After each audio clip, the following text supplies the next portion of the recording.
नमस्कार मित्रों, हमारे चैनल बीएड कॉर्नर में आपका बहुत बहुत स्वागत है। तो आज मैं आपके लिए लेके आई हूँ पाठ्य योजना जो हिंदी से संबंधित है। तो आइए शुरू करते हैं।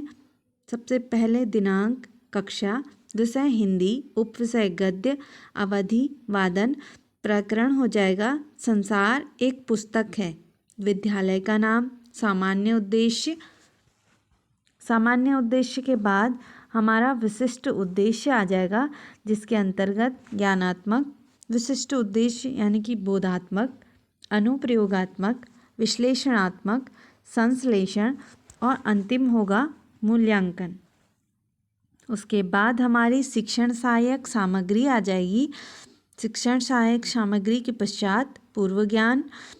सभी छात्र पुस्तकों के बारे में सामान्य जानकारी रखते हैं।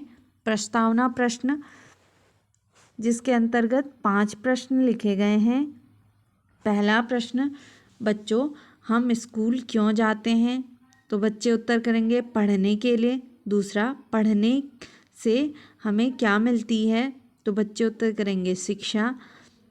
तीसरा प्रश्न, शिक्षा प्राप्त करने के लिए हमें किस चीज़ की आवश्यकता होती है? तो बच्चे उत्तर करेंगे ज्ञान की। चौथा प्रश्न, ज्ञान की प्राप्ति हमें कहाँ से मिलती है या कहाँ से होती है? तो बच्चे उत्तर करेंगे पुस्तकों से। इसमें बच्चे शिक्षकों से भी उत्तर कर सकते हैं। और हमारा अंतिम प्रश्न होगा संसार एक पुस्तक है, पाठ के बारे में आप क्या जानते हैं? तो यह बच्चों के लिए समस्यात्मक प्रश्न हो जाएगा, जिसका उत्तर अस्पष्ट रहेगा। उसके बाद हमारा उद्देश्य कथन, बच्चों आज हम जवाहरलाल नेहरू द्वारा लिखित संसार एक पुस्तक है का विस्तार पूर्वक अध्ययन करेंगे। उसके बाद जब हमारा उद्देश्य कथन हो जाएगा तो फिर हम कहानी को सोपानों में विभक्त करेंगे। क्योंकि यह हमारी आदर्श पाठ्य योजना है तो हमने इसमें 2 सोपान लिए हैं। पहला सोपान, जब तुम साथ रहती हो तो अक्सर मुझसे बहुत सी बातें पूछा करती हो और मैं उनका जवाब देने की कोशिश करता हूँ, लेकिन अब जब तुम मसूरी में हो और मैं इलाहाबाद में, हम दोनों उस तरह बातचीत नहीं कर सकते। इसीलिए मैंने इरादा किया है कि कभी कभी तुम्हें इस दुनिया की और उन छोटे बड़े देशों की जो इस दुनिया में हैं छोटी छोटी कथाएं लिखा करूं। तुमने हिंदुस्तान और इंग्लैंड का कुछ हाल इतिहास में पढ़ा है, लेकिन इंग्लैंड केवल एक छोटा सा टापू है और हिंदुस्तान जो एक बहुत बड़ा देश है फिर भी दुनिया का एक छोटा सा हिस्सा है। ये हमारा प्रथम सोपान। उसके बाद हमारा दूसरा सोपान आ जाएगा, अगर तुम्हें इस दुनिया का कुछ हाल जानने का शौक़ है तो तुम्हें सब देशों का, उन सब जातियों का जो इसमें बसी हुई हैं ध्यान रखना पड़ेगा, केवल उस एक छोटे से देश का नहीं जिससे तुम पैदा हुई हो। मुझे मालूम है कि इन छोटे खतों में बहुत थोड़ी सी बातें ही बतला सकता हूँ, लेकिन मुझे आशा है कि इन थोड़ी सी बातों को भी तुम शौक़ से पढ़ोगी और समझोगी कि दुनिया एक है और दूसरे लोग जो इससे आबाद हैं हमारे भाई बहन हैं। जब तुम बड़ी हो जाओगी तो तुम दुनिया और उसकी आदमियों का हाल मोटी मोटी किताबों में पढ़ोगी। ये हमारा सोपान हो गया दूसरा। तो जो हमारे सोपान होंगे उन्हें हम रंगीन कागज़ पर लिखकर अपनी पुस्तिका में इस प्रकार से चिपकाएंगे। हमारे सोपान के बाद प्रस्तुतिकरण आ जाएगी। तो पहले प्रथम सोपान की प्रस्तुतिकरण आएगी, उसके बाद द्वितीय सोपान की। तो जो हमारी प्रस्तुतिकरण की सूची है वो इस प्रकार से बनेगी। अब देख सकते हैं ये हमारे प्रथम सोपान के प्रस्तुतिकरण की सूची है। तो आइए शुरू करते हैं। प्रथम, आदर्श वाचन। छात्राध्यापक सभी छात्रों को उचित आरोह, अवरोह व विराम चिन्हों का ध्यान रखते हुए आदर्श वाचन कराएंगे। पठन विधि का प्रयोग होगा। उच्चारण वाचन, इसमें छात्राध्यापक द्वारा जो भी कठिन शब्द होंगे उनका बच्चों को उच्चारण कराया जाएगा, जैसे इंग्लैंड, मसूरी, टापू, इलाहाबाद आदि उच्चारण विधि का प्रयोग होगा। तीसरा, अनुकरण वाचन, छात्राध्यापक सभी छात्रों को उचित आरोह अवरोह स्पष्ट शब्दों में विराम चिन्हों का ध्यान रखते हुए अनुकरण वाचन कराएंगे। अनुकरण विधि का प्रयोग होगा। कठिन निवारण, इसमें छात्रा अध्यापक द्वारा कठिन शब्द श्यामपट्ट पर लिखकर उनका अर्थ बच्चों से लिया जाएगा।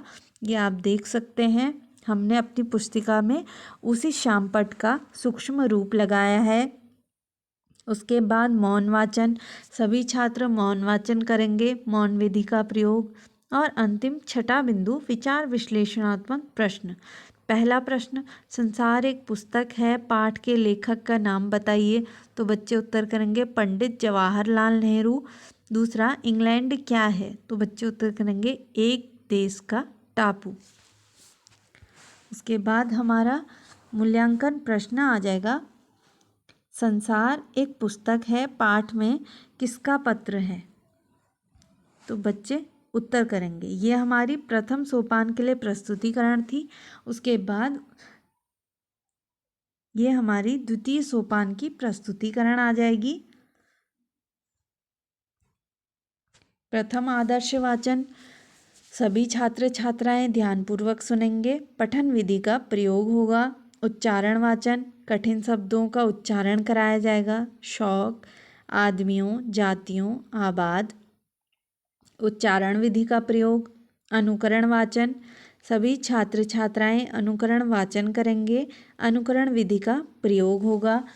कठिन निवारण, जिसमें कठिन शब्द लिखे गए हैं जिनका अर्थ छात्र छात्राओं द्वारा लिया जाएगा। और हमने अपनी पढ़ाई के दरमियान, यानी कि जब हमने शिक्षण कार्य किया था, तो हमने अपनी कक्षा में एक चार्ट का प्रयोग किया था जिसमें बच्चों को प्रकृति को बताया गया था, जिसका सूक्ष्म रूप हमने अपनी पुस्तिका में लगाया, जिसमें प्रकृति, पानी, चिड़िया, झरने आदि वगैरह दिखाए गए हैं, देख सकते हैं आप। उसके बाद मौन वाचन, छात्राध्यापक सभी छात्रों को मौन वाचन करने का निर्देश देंगे, मौन विधि का प्रयोग होगा। छठा और अंतिम, विचार विश्लेषणात्मक प्रश्न, संसार एक पुस्तक है, पत्र को पंडित जवाहरलाल नेहरू ने किसे लिखा? तो उत्तर मिलेगा इंदिरा गांधी को। प्रश्नोत्तर विधि का प्रयोग होगा।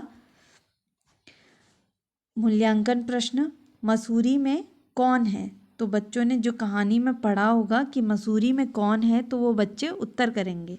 उसके बाद हमारा लिखित एवं निरीक्षण कार्य आ जाएगा।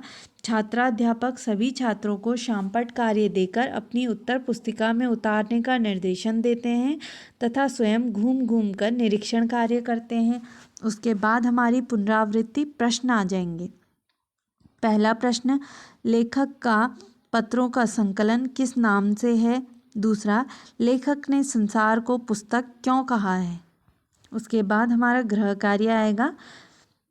दीर्घ उत्तरीय प्रश्न, संसार एक पुस्तक है के द्वारा लेखक हमें क्या बताना चाहते हैं? लघु उत्तरीय प्रश्न, पहला प्रश्न, संसार एक पुस्तक है के लेखक कौन है? दूसरा प्रश्न, मसूरी में कौन है? अति लघु उत्तरीय प्रश्न, रिक्त स्थान भरो। पहला, हिंदुस्तान जो एक बहुत बड़ा ... है। दूसरा, ... किताबों में ही पढ़ सकती है। तो ये हमारा गृह कार्य हो गया। हमारा लेसन प्लान, पाठ योजना पूरी हुई। मैं आशा करती हूँ कि आपको हमारी पाठ योजना पसंद आई होगी। अगर आपको हमारी पाठ योजना में कोई कमी नज़र आती है तो प्लीज़ कमेंट करके हमें बताइए, हम उसे सुधारने का प्रयास करेंगे। धन्यवाद।